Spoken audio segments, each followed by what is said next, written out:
The earth beneath our feet is always moving. Japan has a lot of earthquakes. The Nankai Trough earthquake is a big worry. It could be a huge earthquake bigger than magnitude 9 and cause a lot of damage in Japan. The latest predictions are serious. Experts warn that up to 298,000 people could die, and 2.35 million buildings could be destroyed. The economic losses could reach 292 trillion yen. These numbers really show how big the damage could be. Also, there could be other disasters like tsunamis and fires making things even worse. The Nankai Trough is a deep trench under the ocean near Japan. This is where the Earth's plates crash together, and a lot of pressure builds up. When this pressure is released, a massive earthquake happens. The government is warning people and making disaster plans. But the size of this earthquake is hard to imagine. The Nankai Trough earthquake isn't a question of it will happen, but it will happen. So we always have to be prepared. The earthquake itself isn't the only danger. The tsunami, a giant wave that comes after the earthquake, is an even bigger threat to lives and homes. Predictions for the inundation zones, the areas that will be underwater, have gotten much bigger. The tsunami will go much further inland than we thought before. Places we thought were safe might get hit by the tsunami. Coastal areas will be hit hard. The tsunami is expected to reach 31 prefectures and 764 cities and towns. This includes everywhere from Fukushima to Okinawa. Even parts of Tokyo are in the inundation zone. Kuroshio Town and Tosashimizu City in Kochi Prefecture might see tsunami waves over 30 meters high. Even faraway areas could see major flooding. The tsunami's destructive power is enormous. That's why it's so urgent to review evacuation plans and make early warning systems better. Everyone in the community needs to work together to keep people safe. It's important to take the tsunami threat seriously and always be prepared. To be ready for this huge disaster, evacuating early is really important. Even 1 second could be the difference between life and death. Getting to high ground is the best thing to do. How quickly you evacuate is connected to how bad the damage will be. If you evacuate late, there will be a lot of damage. If you hesitate or wait for an official announcement, many people might die. Cities and towns have evacuation routes and shelters. It's important to know these routes and practice evacuating with your family. The government is doing a lot to teach people about the importance of evacuating early, but in the end, you have to protect yourself and your family. The Nankai Trough earthquake won't just take lives. It will also knock out things we need for daily life, like electricity and water. The power will go out, and many people will be in the dark. Right after the earthquake, 29.5 million homes are expected to lose power, and even a week later, 1.3 million homes might still be without power. Getting the power back on will be a huge job. Water systems will also be badly damaged. Clean water will be hard to get, and many people will suffer. Fixing water treatment plants and pipes will take time. Phones and cell phones will probably stop working too. When communication is down, rescue work becomes difficult, and chaos and panic will spread.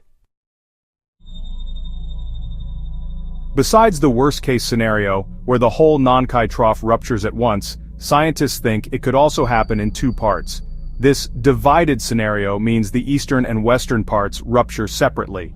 These earthquakes would be smaller than if the whole trough ruptured at once, but they would still cause a lot of damage. In this case, 176,000 people are predicted to die. The scary thing about a divided earthquake is that the first one might make people feel safe. The first earthquake will cause damage, but maybe not as much as if the whole trough ruptured at once. But if the second earthquake comes soon after the first, many people won't be ready. We can't let our guard down. It's important to stay alert and prepared even after the first earthquake. Also, divided earthquakes are hard to predict. We don't know when or where the next one will hit, so it's important to always be on guard and have your evacuation route and emergency kit ready. Talking with your family and friends about what to do during an earthquake will also help minimize damage. The Nankai Trough earthquake won't affect everyone the same way. Elderly people, sick people, and people with disabilities are especially vulnerable. Japan has a large elderly population, and many people need daily care. Getting these people to safety will be a big challenge. Hospitals and care facilities will be overwhelmed. It's predicted that 155,000 patients won't be able to get into hospitals. If people can't get to the hospital, it will be a very serious problem. Many people will lose their homes in the earthquake. Providing shelter, food, and medical care for so many evacuees will be extremely difficult. The Japanese government knows about the danger of the Nankai Trough earthquake and is working on solutions. They are reviewing disaster plans and making new rules to make buildings stronger. New buildings are designed to withstand big earthquakes. But older buildings are still weak. The government is building tsunami evacuation buildings and towers so people living in low-lying areas can get to safety. They are also building and reinforcing seawalls to reduce tsunami damage. But we don't know if these measures will be enough. The predicted scale of the damage is unlike anything we've seen before. Experts are asking the government to do even more. What the government does isn't enough. Each person's awareness and preparation are really important to reduce damage and recover quickly. But surveys show that many people aren't well prepared. Not enough families have emergency supplies like food, water, and first aid kits. Even fewer people have checked evacuation routes or talked about evacuation with their families. Not being prepared will lead to more damage. The government and the news media need to do more to tell people about this and encourage everyone to be ready for an earthquake.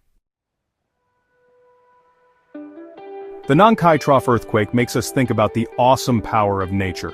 We can't ignore this threat, but it's also a challenge we can face head-on. By making buildings stronger, improving disaster preparedness, and increasing each person's awareness of disasters and helping each other, we can reduce the damage. This isn't just the responsibility of the government or disaster relief organizations, it's everyone's responsibility.